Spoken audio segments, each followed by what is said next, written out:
before going freelance, I was working at a marketing agency that specifically focused on universities and home builders for photo and film.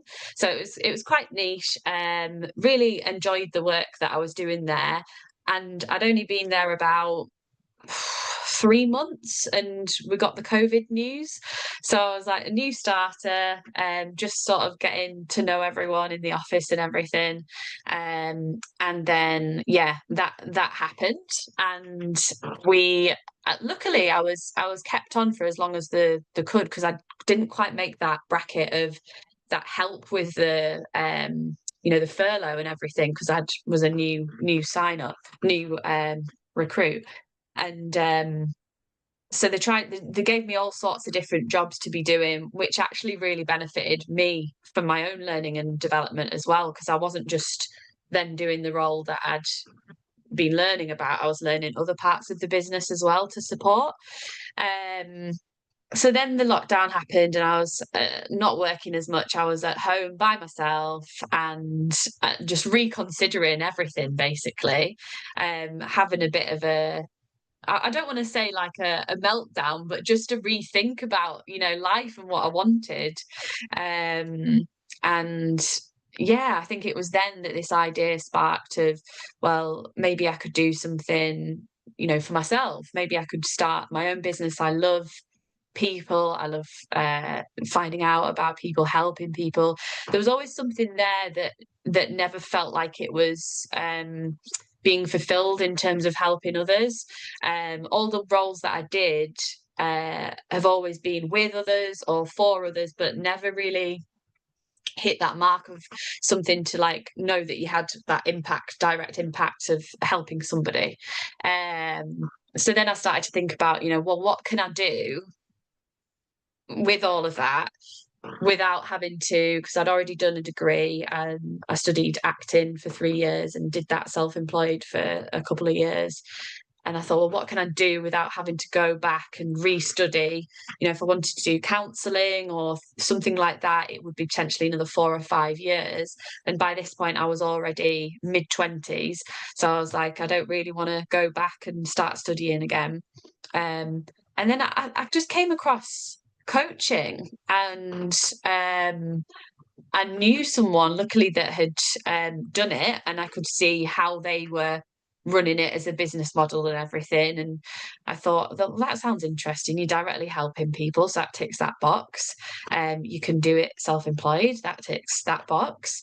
And then just sort of like attended like one of these free, with the training provider that I trained with, like a free day thing to find out about it, not really expecting much, and really enjoyed it. Really liked the concept of it, that it was helping people, but it was directing them in a way that they were allowed to come up with the ideas.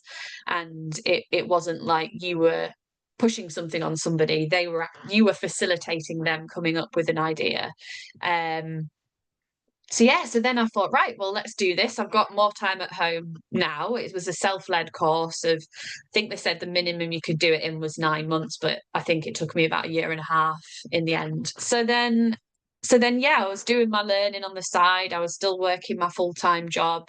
I was starting to I got my first paying client, which is, that sort of shift, I think, for anyone that starts their own thing of, knowing that, right, okay, this is brilliant. People are paying me for this. I can make it something. It's that real confidence boost I think you need at the start.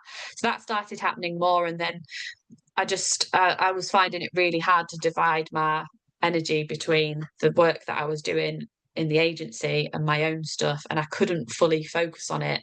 And it started to get really annoying that I'd be just feeling drained and I wouldn't be able to put my energy where I wanted it to be. So I was like, right, okay, what can I do now to try and make the next step? What can I do to, like, this gap in between of where I want to be? So I thought, well, what about if I could work part-time for the company that I was at? Would they let that happen? What would that look like? Could I survive, like, while getting started on a part-time wage? and it took quite a bit of negotiation. But we got there in the end for something that worked for both myself and the company. And yeah, I did that for about, I think I did part-time for about 6 months, maybe a bit more. While I was still building up my client base on the side, they knew what I was doing. They were happy with that. I had my set days that I was working for them, where I could fully focus on that side of things, and then my own days to focus on my thing, which just allowed me to get started. And in hindsight, I left too early. I didn't have enough clients, but would I have ever got started if I hadn't have done that? Probably not. Yeah, it's a totally different ball game, isn't it? And especially if you have, like, from education gone into a role where you are, you know, getting that monthly paycheck, and you build your life and your lifestyle around that. I think I was weird because I did it the opposite way round, where I started self-employed at 21, having no idea about all of this, and it was almost too much for me. And then I went the other way. So it was all a bit too overwhelming for me at that age. I didn't know how I was going to get, how I was going to make it work, how I was going to get a consistent income. And yeah, so I went from self-employed to the full-time, in a role, and got used to that, regular paycheck every month. And also, I think something that people you don't really think about when you decide to go freelance is that 9 times out of 10, when you're in a role with working for somebody else, you've either got a line manager, you've got a manager, or you've got somebody there that is monitoring or reviewing your progress of, what you're doing, someone that you can just send a message, get on a phone call to, and be like, look, I've got this, I don't know what to do, talk it through. You don't get that when you're when you're working alone and doing your own thing. And I think that is something that I used to loathe. Like, when I was in employment, it was like, oh, I mean, what's it? Yearly reviews again, or smart objectives and things like that. I was like, oh, not again. But actually, I think I've started leaning into that way more, like doing my own thing, because I can see how much it helps, and I understand why they do it, because it keeps that motivation there and gives people an opportunity to review the progress and where they want to go. So in terms of mindset, I think it's a lot of resilience, and it's a lot of belief in yourself. And I think that comes from doing the different things that are going to give you that confidence, that are going to give you that belief, getting that next bit of paid work, finding that next client. That is all giving you confidence to reassure yourself that this is viable and that you can do it. So I think, for me, I was doing my training at the same time, which gave me an idea into, how you work with people, what the setup is, and the confidence in that to be able to approach people. Um, I think my first paid client came from somebody that I was actually doing pro bono work with for my qualification, who saw the benefit in it, and once I finished and got qualified, decided they wanted to stay on, and that became my first paying client. Um, that then was like on very sort of broad subject matters, mostly around confidence. Didn't really have a specific audience, so to speak, or a niche of client that I worked with. I think that then formed from the agency that I was working in. So um, clients started to trickle through from connections that I had there, people that had previously worked there. So I think that is something that is really key for anyone starting out. It's like, okay, well, obviously, make sure you're allowed to do that and that there's no conflict of interest. But the clients that you've worked with previously, the work that you've done, and the knowledge that you've got in that previous industry, how can you utilize that, and how can you then um you know maybe focus on a certain area that leans on your strengths. And so that started happening, and then it was, referrals from those people that had come from the previous role. Then I discovered social media and the powers of LinkedIn and Instagram, and that was a bit of a game changer for me, because especially LinkedIn, I just didn't understand. I didn't know. I didn't was like, how could you find people to work with online that have never met you? How are they possibly gonna trust you, having never met you and just seen your stuff online? And then when I did get that first client from LinkedIn, it was like again a huge mindset shift for me, to know that that was going to be a really useful tool for myself.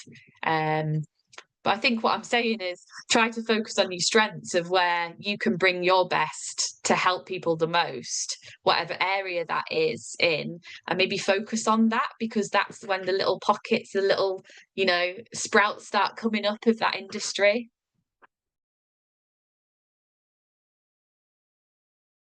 I think there's so much pressure, or there can be, especially within the industry I'm in, within the coaching, mentoring space, to actually find that niche. And I think it's the same across most industries, like, to specialize, or to really hone in on something. And I think it's daunting to begin with when you're like, I don't want to limit myself. I don't want to like say I can't work with somebody. But actually, for me, it was just I didn't know who I was talking to. Like, how could I possibly market my business when I didn't know specifically who it was that I was wanting to work with, that I wanted to actually get in front of? That was making things really difficult, and really confusing. So if I'm confused with the message I'm putting out there, how are the people that I'm going to be working with feeling? Probably very confused as well.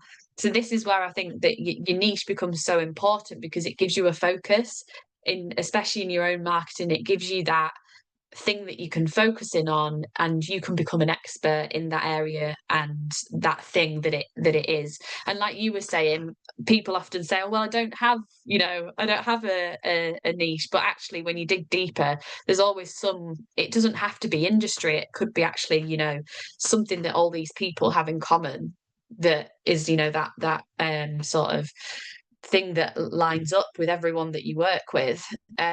So for me, it was about trial and error. It was like just trying different things, seeing who I liked working with, seeing what sort of stuff and people that I enjoyed working with, and the ones that I could help the most. And originally I thought, right, okay, well, I've done a lot of different career shifts myself, a lot of different career moves. I've never been afraid to shift different jobs and things. I'll help people with that. That's what I'll do. I'll help them to move in their careers. And I did start getting some traction with that. And then it became apparent I was then helping people to move from one 9 to 5 position to another 9 to 5 position, which is what I was escaping. And then there was that conflict of interest. And obviously, if you're not on board with what you're helping people with, if you're not got that passion there, there's no use trying. So I was like, okay, right, what else can I do that is still helping people with their careers? Because giving them that confidence. But I love the idea that the self-employed, doing your own thing. I'll focus on people doing that and see how I can help them with, the careers that they've already built. And I think I work with mostly creatives in photography, film, and design.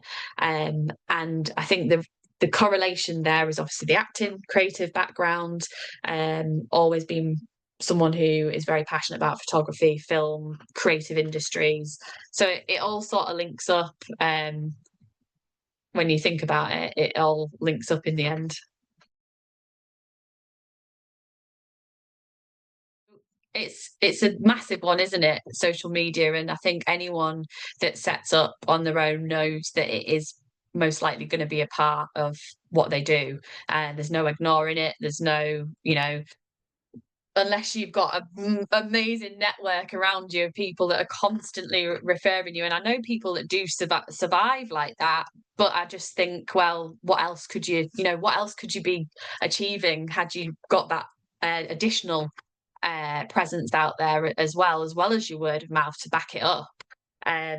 And I think whenever I work with somebody who is, new to, not necessarily new to the online space, but just wanting to make it work a bit better for them, I think the most important thing is that exactly that you actually are going to make it work for you, for the time that you have, for the platforms where the people are actually going to be that you want to be working with, that it's not going to be fingers in every single pie of every single platform, and you're just going to get absolutely bored and annoyed with it because you're doing too many things.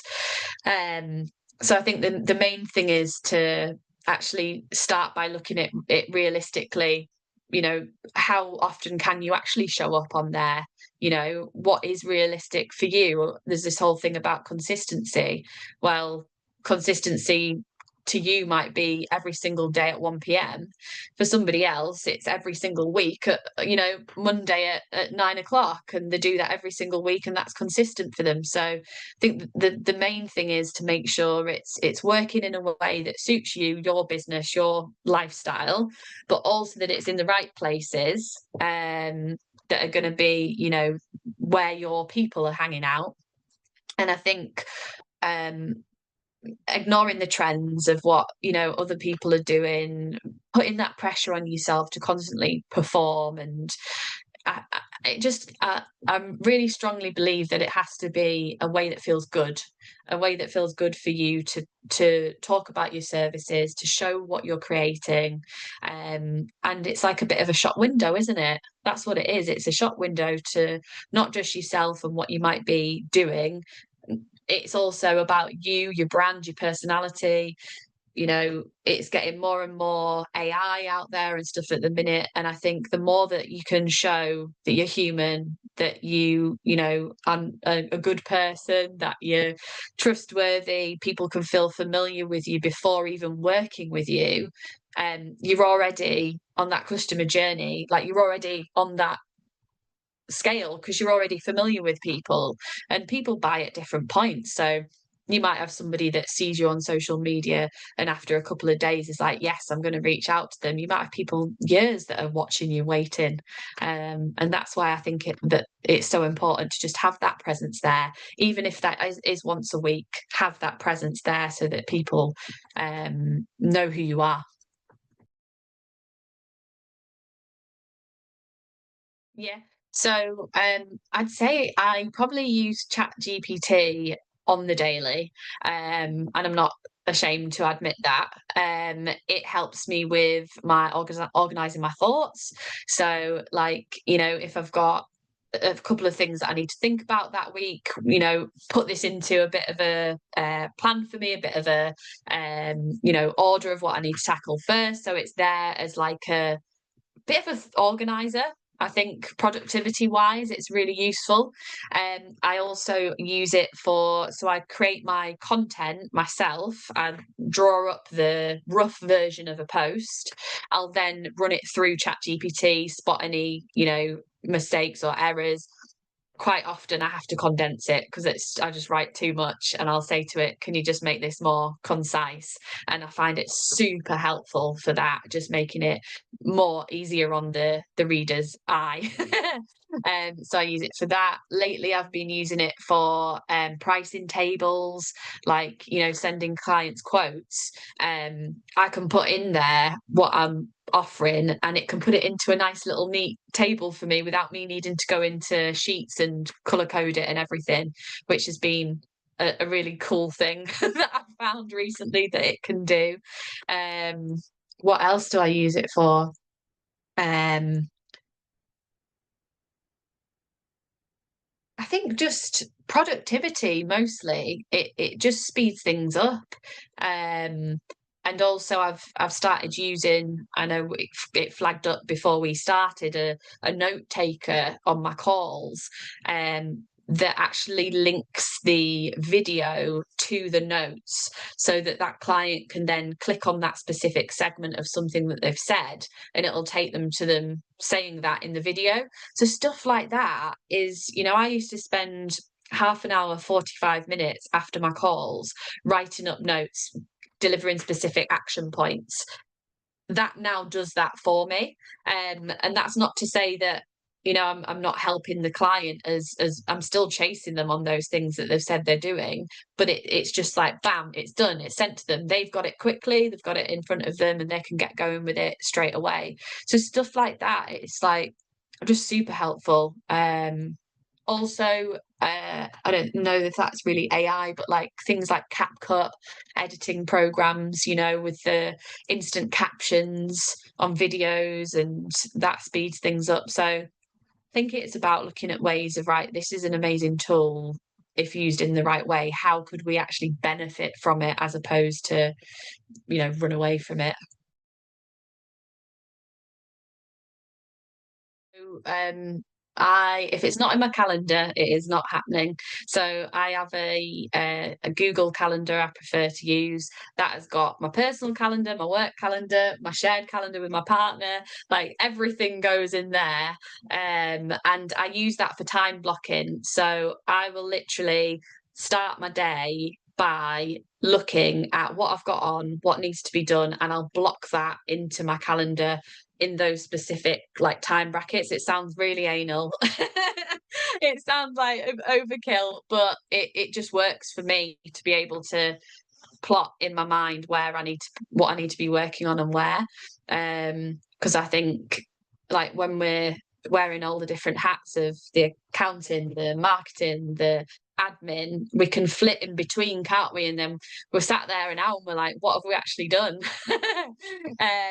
So that really helps. A really basic one that I really enjoy, which is just, it sounds ridiculous, but there's this website called Timer, and you can literally just put in there any time and it'll count down on the other screen. Got two screens, and on the other screen it's counting down. And I know that my focus is in that for, the hour or the 30 minutes that I've set. I've previously used like the Pomodoro technique and things like that. But I just find this really helps. If I know I've allocated an hour for a client to something, I can set that and I'll just go for that hour solely focused on that one thing. So that's really useful. Sheets, the all credit to the company that I used to work for had a sheet for literally everything, formulas and things like that. But I just find like even for my CRM and things like that, I've got my own sheet that I use, which works for me, and it's very manual, but it allows me to get everything in there that I need. And so I think as well, I think we can get really like shiny object syndrome over, right, I need that expensive bit of software, I need that this thing that everyone's using. Actually, sometimes that can be even worse than just doing it for yourself and finding something for yourself that works. And then obviously you save on the expense as well. Canva I use for like posts and things like that. That's been one thing that I've used from the start that's been really helpful. Although I am thinking about Adobe excuse me, as well, because that looks really good. And I think it's always wise to see what different platforms are offering, isn't it? And switch it up a little bit. What else helps me? Project management tools, things like that are where you, again, just the planning aspect that you can easily see where you're at with things. There's one as well that I sometimes use called Clockify. Do you know that one? Yeah, that's really helpful for understanding within a project how much time you're allocating to each thing, and you can then review it on a weekly or a monthly basis to see, where your time's been allocated. Scheduling as well, like Metrical, I think it's pronounced, for my socials for Instagram. That's really handy, so I can schedule without it thinking about it. LinkedIn obviously has its own built-in one. So there's loads of different like stuff we can use, isn't there, to help ourselves. But I think for me, it's the calendar is the main thing, and a notes app as well. Having somewhere where you can store all your good ideas and your thoughts and notes and things like that in one place that you can reference constantly is really useful. I think if anyone said that they had never had it or they don't have it, they'd be lying, because I think everyone has somewhere or at some point has had that imposter syndrome. And I think definitely at the start when it's all new and there's so many people out there, and it still feels new to me now, and it is still fairly new in terms of a business. It's like what, 2.5 years. It's still very early. So I do get imposter syndrome myself, and I'm a confident person. I like to say I'm confident. I help other people with the confidence, but that doesn't mean that that in the quieter times or something doesn't go quite right, where that doubt kicks in, you start doubting yourself, and then all it takes is like that one little thing to happen, that one little compliment, that one little win. That is something that I struggle with, actually, is the like, how do I describe it? Um like with love languages, so you've got like those 5 different love languages, and one of them is like positive affirmations.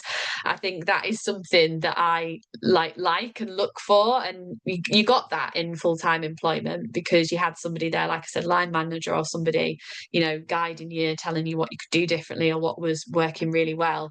So I do quite like that, but obviously you don't get that, and you can't run a business like off of that. So it's lovely when people give those compliments and stuff, and that makes the imposter syndrome go away. But that is something I have to be conscious of, because if I relied on approval from, or gratification from every day, I'd never do anything. I'd never get any posts out there. I'd never work with anyone else. I'd just be like, you know. Um, so yeah, so it does come in, and I think as well on the online space, social media, that can be a big facilitator in feeling like you're not doing enough, feeling like you should be, somewhere further down the line or whatever it is. So I've just found different ways of just ignoring that and trying to stay in my own lane, so to speak. Still be aware of, what other people are talking about, what other people are doing, but ultimately everyone's journey is like different, and only we can be the judge of whether we're successful or not, because who is anyone else to decide that? In training, we were given like guides of, what was expected or what was the norm, but it was really on that hourly thing, that hourly basis. There wasn't really much info around, different ways of pricing your services. It was very much, oh, this is how much you could earn hourly, and that's what you should, start charging or whatever. So I think really it came from research. It came from research at looking what similar people doing similar things were charging, talking to people, doing your market research about what people would expect to pay. I think it was very hard in the beginning for me in terms of pricing, because I'd speak to people and they'd say things like, well, I'd pay what I pay a gym membership, or I'd do something like that.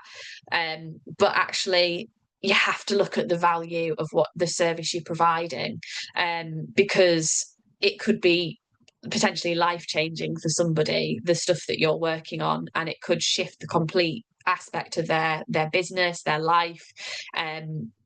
It could give them the confidence to, do that thing that they've never done before, and that could change everything. It's like, how do you possibly put a marker on that? How do you? So I think in the beginning it was a lot of research around other people in the industry, what was the norm, and speaking to people, and I think again, all comes back to mindset around your pricing. There's people that do exactly the same thing as you that might be charging half of what you charge, and there's people charging 10 times. It's all perception, it's all mindset. And I think I've done it in a way that's been a bit more gradual. So I've gradually, with the more knowledge that I feel I'm getting, the more I'm helping my clients, I'm increasing my pricing. The more that and then the more that people say yes to that, and the more that people work with you on that pricing, it just justifies it in your mind that, okay, so that's okay. You know, people can afford that. People are paying that amount, and that gives you the confidence to then continue at that pricing. I think the difference between, you know, 200, £300 extra or whatever it might be is literally just that thought in our minds of, you know, having the value that to provide that.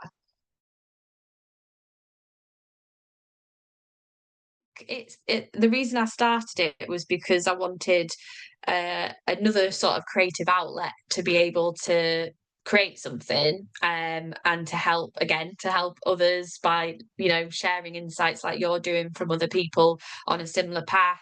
And I felt a lack of community, a lack of people around me, you know, that I could talk about these things too. And I was like, well, I'm really good at talking, and I've got the coaching qualification, which means I'm, you know, professional question asker. So I was like, this could work really well as a podcast. Why don't I start it? But I actually held off doing it for like it must have been 6 months, a year, because I was like, I can't do the recording, I can't do the editing, I can't do the setup, what platforms, how do I get it on? I had all these different questions. And you tell yourself, oh, I can't do it, I'm not going to be able to do it. How am I going to get people to come on there as well? All these things flying around in your mind. And then I started to talk about it little bits and started to mention it to different people. Oh, I wouldn't mind coming on, and I wouldn't. So then the more you start to talk about it and you see a positive reaction from people, you're like, oh, actually, this could work. And I think from a marketing and a visibility perspective as well, I was like, well, this is another angle, isn't it? This is, for me, when somebody works with me, they want to have, they need that trust there, they need that connection, and this is a way of getting my voice out there, of people being able to see me from a different angle and hear, you know, what I sound like and about, you know, what I'm like to work with. So I was like, this all makes sense. I don't, not going to look at it from a money perspective, because I have, to be quite honest with you, not looked into can't say it. Whatever. You know what I mean? So I was just like, um, yeah, I was like, this could be good. I love talking to people, love sharing people's journeys. They're gonna be able to help other people. For me, from a business perspective, it's gonna be good in terms of visibility. Like, one of the things I've noticed from it is I share it on social media, which also gives that other person that visibility as to what they're doing. Also helps them to talk about their journey, why they do what they do, to solidify that. Um, and then you get that cross-platform sharing as well. So I share it, they share it, and my network has really been opened up to different people that I wouldn't have been opened up to before, had I not spoken to that person on the podcast. So it really is beneficial in a lot of ways. It is also very time consuming, I'm not going to lie, the editing and stuff, and I have got less like bothered about little noises and so, like, you know, bits and bobs, but it is time consuming, and you do need to be aware of that, and you need to, again, find a way that works for you with the time that you have with it. But I really love it, I really enjoy it. Yeah.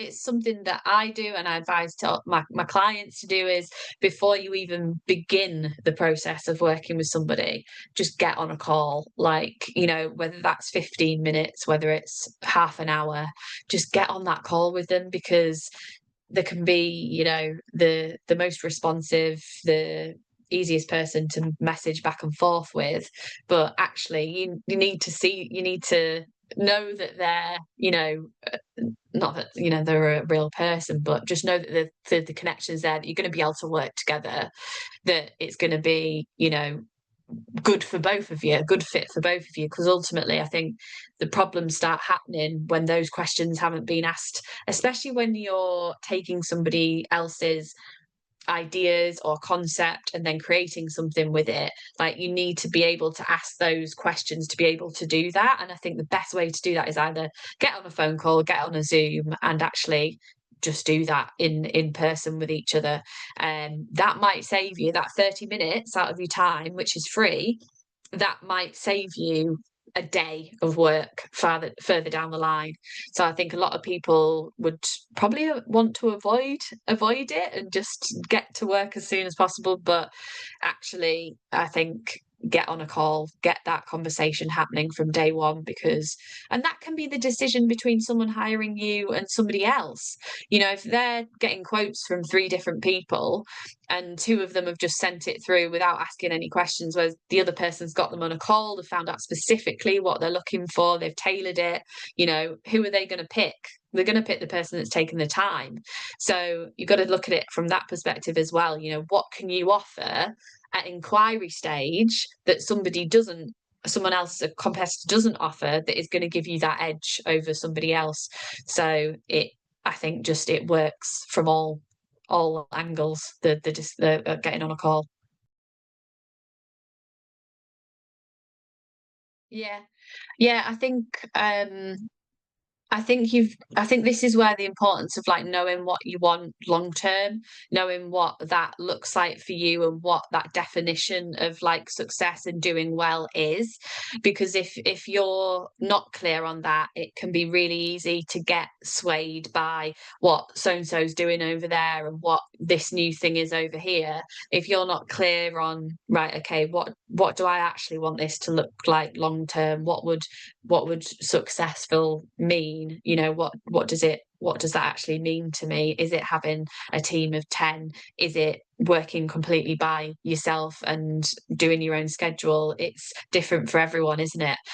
So I think the first thing is to understand like what it actually looks like. What does it look like to be successful for you, and how can you shape your life in a way that reflects that?